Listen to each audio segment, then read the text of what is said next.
Hey guys, this is Aparna. Welcome to my YouTube channel. आज के video lecture में हम एक बहुत ही इम्पॉर्टेंट टॉपिक डिस्कस करने वाले हैं, that is reproductive health. So first of all we should know what is reproductive health. As you know, the reproductive is related to the process of reproduction and health is related to our physique.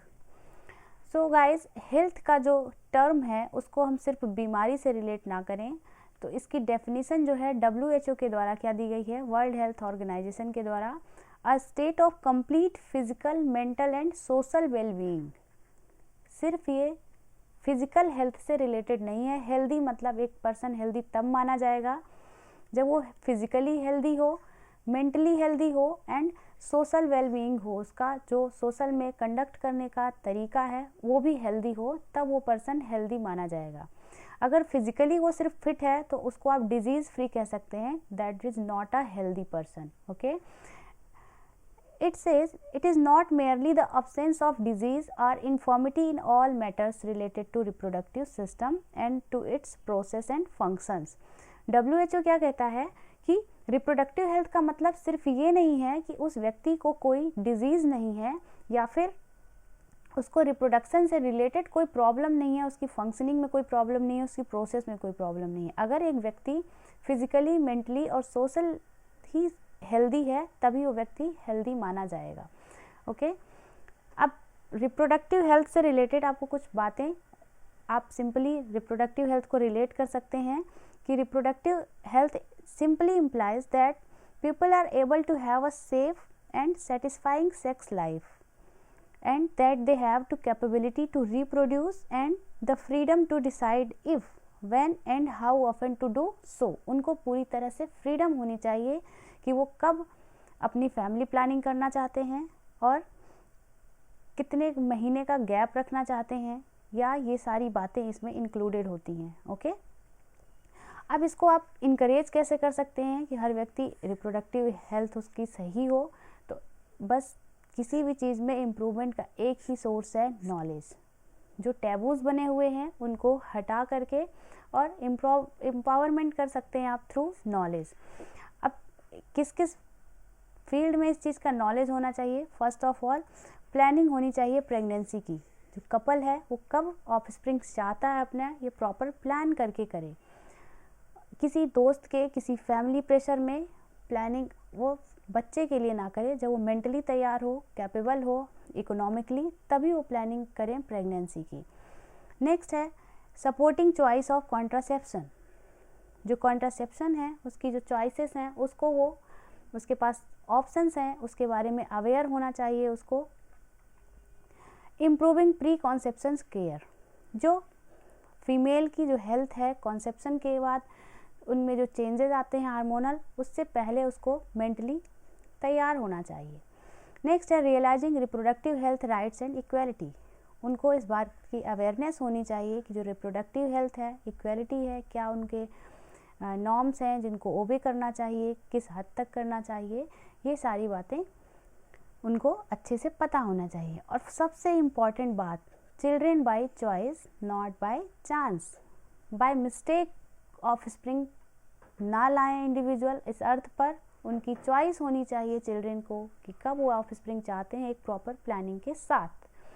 अगर ऐसा होता है कि by chance offspring आ सकती है तो उसके लिए बहुत सारे मेथड्स अवेलेबल हैं कैसे प्रेगनेंसी को अवॉइड कर सकते हैं. इसको हम नेक्स्ट वीडियो स्लाइड में डिस्कस करने वाले हैं. ओके, तो पॉपुलेशन कंट्रोल के लिए यहाँ कुछ मेथड्स डिस्कस की गई हैं. तो फर्स्ट ऑफ ऑल हम जानेंगे पॉपुलेशन कंट्रोल है क्या.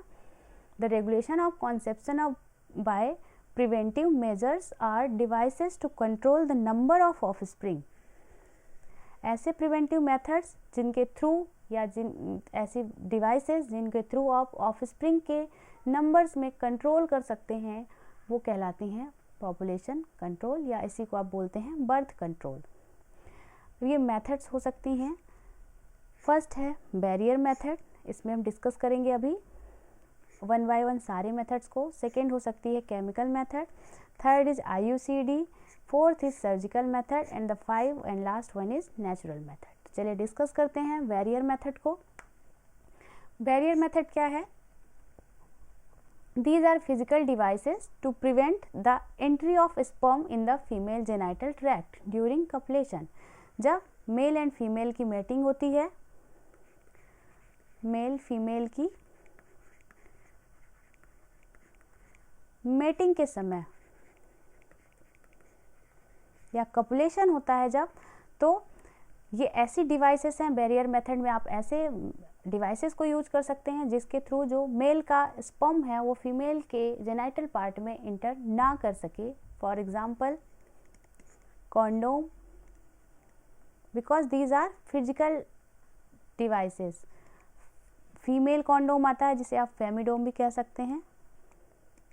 तो ये सारी मेथड्स होते हैं barrier method. Okay, next is chemical methods. Chemical methods में आप ओरल पिल्स का हेल्प ले सकते हैं. इसमें आती हैं ओरल पिल्स या फिर वेजाइनल पिल्स. ओरल पिल्स क्या होती हैं? These prevents development of egg and ovulation by inhibiting secretion. Oral pill का काम क्या होता है? जो फीमेल बॉडी में FSH का रिलीज होता है उसको ये इनहिबिट करते हैं, यानी कि रोक देते हैं. अब आपके मन में डाउट होगा FSH क्या है, तो इसका फुल फॉर्म होता है फॉलिकल स्टिमुलेटिंग हार्मोन. ये हार्मोन पिट्यूटरी ग्लैंड के द्वारा सीक्रेट होता है. इस हार्मोन का फंक्शन क्या होता है? ये फीमेल बॉडी में, यहाँ मैं लिख देती हूँ function of FSH, function of FSH. It controls the menstrual cycle in female,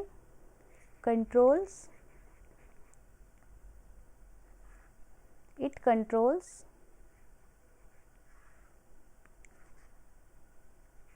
the menstrual cycle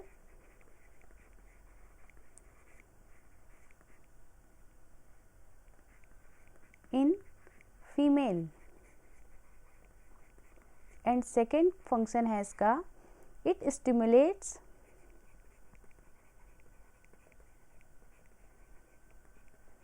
the growth of egg. Growth of egg, जो ओवा बनता है उसके ग्रोथ को ये स्टिमुलेट करता है, यानी कि प्रमोट करता है. तो जब ओरल पिल्स कोई फीमेल लेती है तो ये FSH की जो सिक्रेशन होता है इसको इनहिबिट कर देते हैं, जिसके कारण फॉलिकल स्टिमुलेटिंग हार्मोन जो एग का ग्रोथ होता है उसको ये स्टॉप कर देते हैं, या फिर ये इसके अभाव में इसकी ग्रोथ नहीं हो पाती है, जिससे कि आपको प्रेगनेंसी के चांसेस रिड्यूस हो जाते हैं. नेक्स्ट है vaginal pill. These contains स्पर्मिसाइड्स. Vaginal pill before copulation female अपने वेजाइना में रखती हैं. ये इनके साथ ऐसी प्रॉपर्टीज़ होती हैं कि जो वेजाइना में स्पर्म इंटर करता है तो उनको स्पर्म को डेड कर देते हैं. साइड्स मतलब क्या होता है? टू डाई, है ना, जैसे कहते हैं सुसाइड. सुसाइड मतलब खुद की डेथ करना. तो स्पर्मिसाइड क्या है? ये स्पर्म को डेड कर देते हैं. ओके, तो these are the chemical methods. Next one is IUCD. IUCD का फुल फॉर्म है इंट्रायूटेराइन कॉन्ट्रासेप्टिव डिवाइस. IUCD क्या है? एक डिवाइस है. ओके, ये कहाँ प्लेस की जाती है? यूट्रस में, इंट्रायूटेराइन. ठीक है, कॉन्ट्रासेप्टिव मेजर है ये भी प्रेगनेंसी को रोकने के लिए यूज़ किया जाता है. These are contraceptive device made of copper and plastic. ये बनी किसकी होती है? कॉपर प्लास्टिक की. इसको आप कॉपर टी के नाम से भी जानते हैं. आप यहाँ एग्जाम्पल में देख सकते हैं, इसका जो शेप है वो टी शेप में है. This is the copper T. ये कॉपर वायर इस पे क्या है? ऐसे टर्न रोल किया गया है, और ये प्लास्टिक की ये डिवाइस है, टी शेप में है, इसलिए इसको कॉपर टी कहा जाता है, क्योंकि कॉपर की बनी है और इसका शेप टी है. अब आप देख सकते हैं ये वेजाइना को रिप्रेजेंट कर रहा है डायग्राम. तो यहाँ पर ये टी इसका जो है ये फैलोपियन ट्यूब में यहाँ पे क्या है? ये बंद है. जब यहाँ से स्पर्म इंटर करेगा बॉडी में तो ये फैलोपियन ट्यूब तक स्पर्म नहीं पहुँच पाएगा, जिससे फर्टिलाइजेशन नहीं होगा. फर्टिलाइजेशन नहीं होगा तो प्रेगनेंसी डिले हो सकती है, नहीं हो सकती है. ठीक है, जब फीमेल को बेबी चाहिए होता है तो ये कॉपर टी निकलवा भी सकते हैं, और ये लगभग 6 महीने 7 महीने तक वो रख सकते हैं अपने वेजाइना के अंदर. यूट्रस में ये प्लेस किए जाते हैं. Okay, next it is inserted into uterus. मैंने बता ही दिया, इसको यूट्रस में इंसर्ट किया जाता है. ये थ्रेड लाइक स्ट्रक्चर बॉडी से बाहर होता है, इससे फीमेल को कोई भी नुकसान नहीं होता है। Next is surgical method. Surgical method में यूज किया जाता है सर्जरी, जैसा कि इसका नाम है, और सर्जरी मेल और फीमेल दोनों की जा सकती है। तो मेल की सर्जरी को अलग नाम दिया जाता है और फीमेल की अलग। तो यहाँ पर ये जो ट्यूबेक्टोमी लिखा है ये फीमेल में सर्जरी होती है उसको कहा जाता है, और वैसेक्टोमी कहा जाता है मेल की सर्जरी को।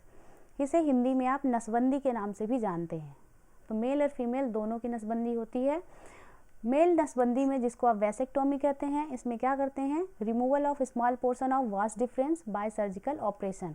आप देख सकते हैं इस वास डिफरेंस में यहाँ से इसको कट करके और यहाँ पे टाई कर दिया जाता है दोनों एंड, ठीक है।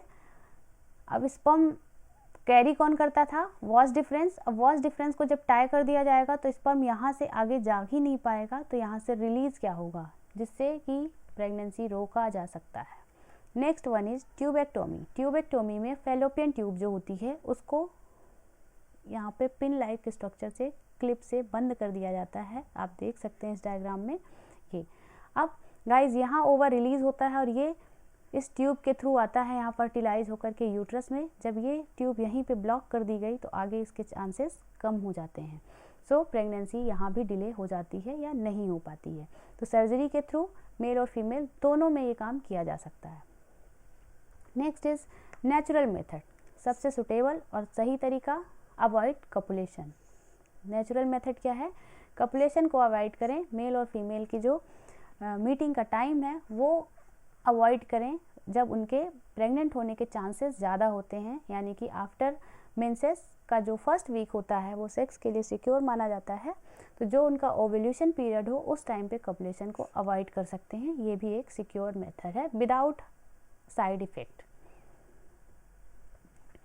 अब चलिए जानते हैं कुछ सेक्सुअली ट्रांसमिटेड डिजीजेस के बारे में। तो दोज डिजीज जो सेक्स के थ्रू ट्रांसमिट होती हैं, यानी कि ये कम्युनिकेबल हैं।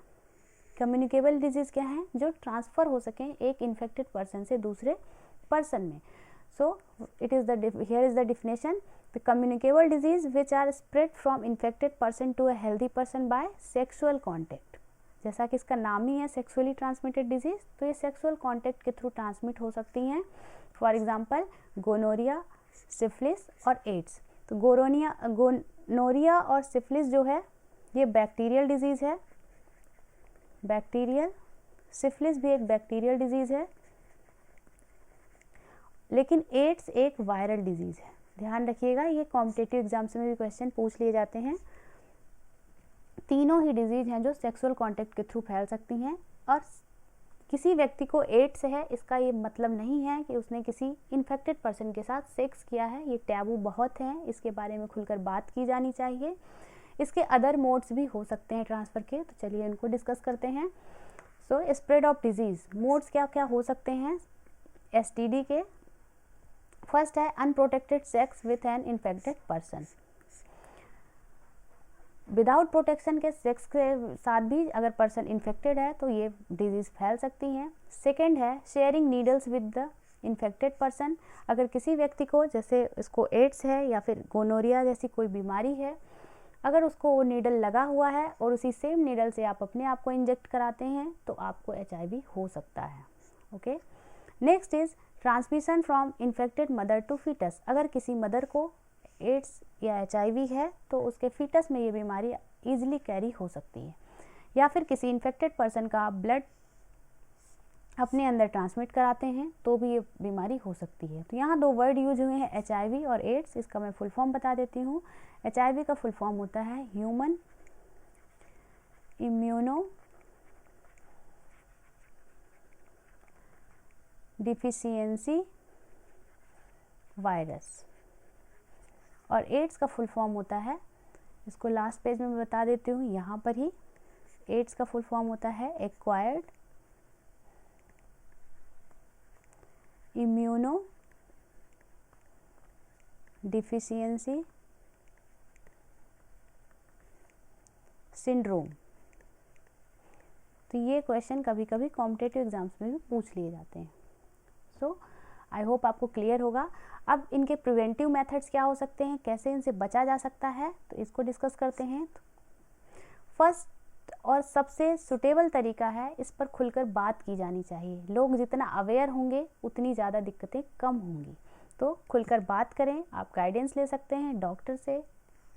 नेक्स्ट है टेस्ट। अगर आपको ऐसा डाउट है तो आप टेस्ट करा सकते हैं। ब्लड के टेस्ट के थ्रू ये आपको इजीली क्लियर हो जाएगा कि आपने इन्फेक्टेड पर्सन का कहीं ब्लड तो नहीं ले लिया या ऐसा कुछ आपके अंदर सिम्टम्स तो नहीं दिखाई दे रहे हैं। नेक्स्ट है, अगर आप इन्फेक्टेड पाए जाते हैं तो आप उसका ट्रीटमेंट कराइए विदाउट इसके कि आपको एड्स है, लोग क्या सोचेंगे। इस टैबू से बाहर आइए और आप उसको ट्रीट करा सकते हैं। ओके, सो ये था all about it was population control and reproductive health. I hope आपको वीडियो हेल्पफुल होगा। मिलते हैं नेक्स्ट वीडियो लेक्चर में। Keep watching. Thank you.